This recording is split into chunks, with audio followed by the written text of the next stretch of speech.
Alright folks, welcome to another beer review.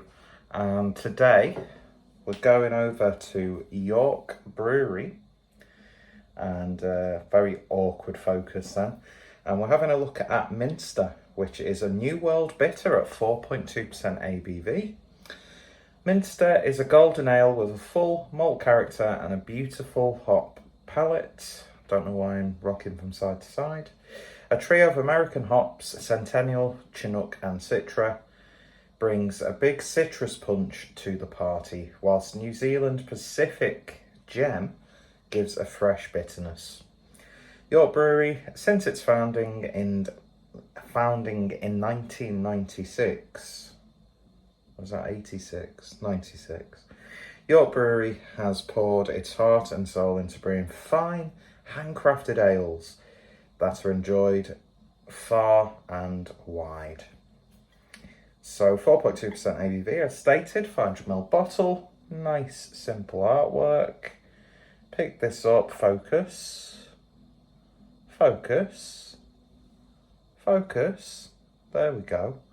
Pick this up from Booths, and yeah, hadn't had a bitter for a while. Although I picked up the Mr. Oh my god, from Thornbridge. That it was like their first beer that they ever brewed.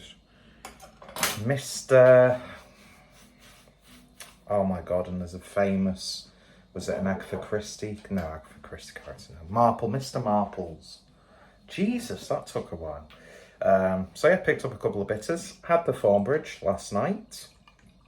I'd intended on picking both up, although you won't be seeing that review because I did go off on a wild tangent, so I'll have to re-review it.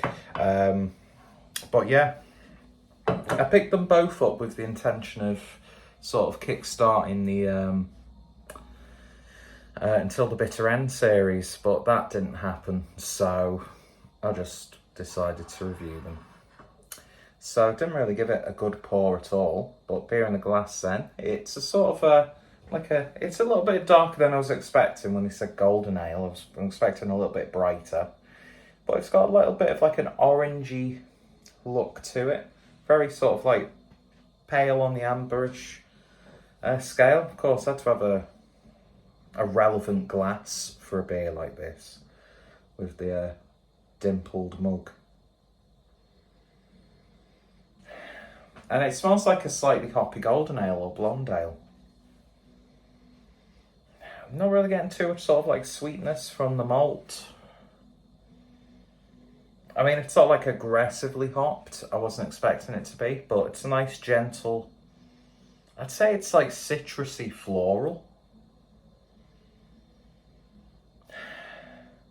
Nice sort of like damp hay malt profile as well.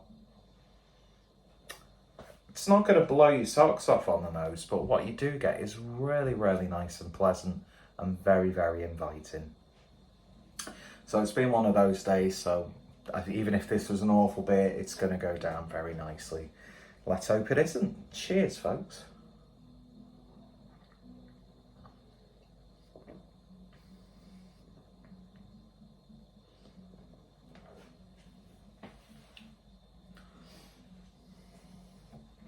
Very, very gentle carbonation. Very gentle hiss.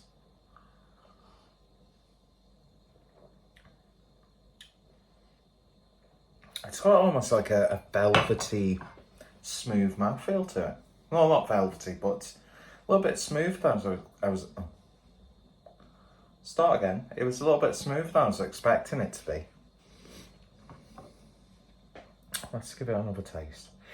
I'm not like, oh god, what's that? It's just took me a little bit by surprise, that's all.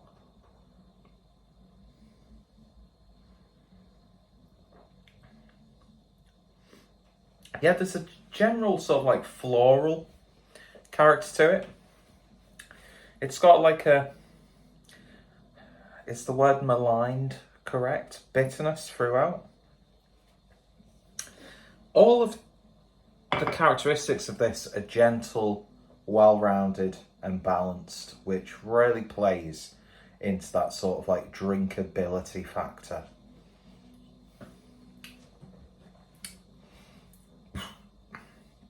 Nice hot bitterness on the back end. There's a little bit of a citrusy character to it, but then again, you don't expect beers like this to be really aggressively hopped. So it's a weird one where it's not what I expected, but it's within the realm of what my expectations would be. And I don't think it being more aggressively hopped would do the beer any favours, because then you'd just make a pale ale or an IPA.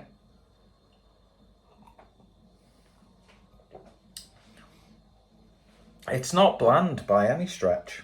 It's a very satisfying experience. But there's nothing like really to stand out about it. It's a bitter with a little bit of a twist.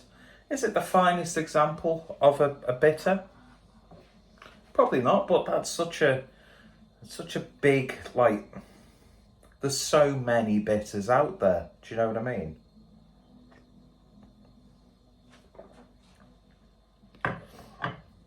But it would make a lovely pint.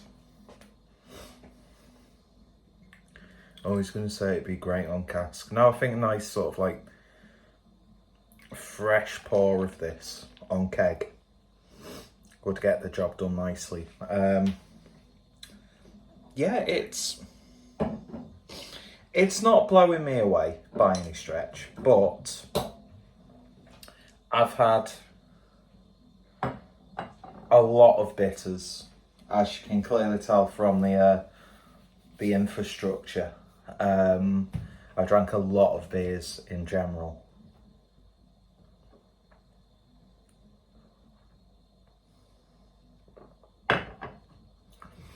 In terms of it being a bitter, I think it's a very solid bitter. Do the New World hops or the American hops and the addition of New Zealand hops really add too much to it? No, it sort of just gives it a little bit of a twist, but you wouldn't expect them to go over the top with the hops. Over the top with the hops. I think who's already like trademarked top of the hops? That was that Craft Beer Channel? I can't remember. Did they actually make t-shirts with like the retro Top of the Pops logo? That's like, you know, the not LED, because it didn't have LEDs back in then. Neon signs. They probably did, didn't they? Or someone's done it. Yeah. Don't expect anything vastly different from your sort of normal bitter. But there's just enough there to give it something a little bit different. Very, very satisfying. It's still got that like proper pint, old school feel to it, which I think is very important, especially with styles like bitter. Although I do like it when breweries take a very classic, staunch style and run wild. I nearly said one riled then, but isn't it weird how your brain will make you say two words completely differently?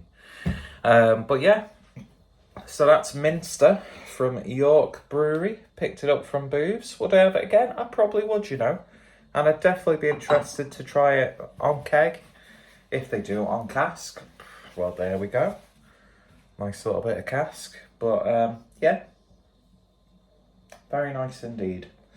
So if you've tried it, let me know your thoughts, opinions down below. If you've tried anything else from York Brewery, hit me up in the comments. Hit me up. Who the fuck am I? And I swore for no reason.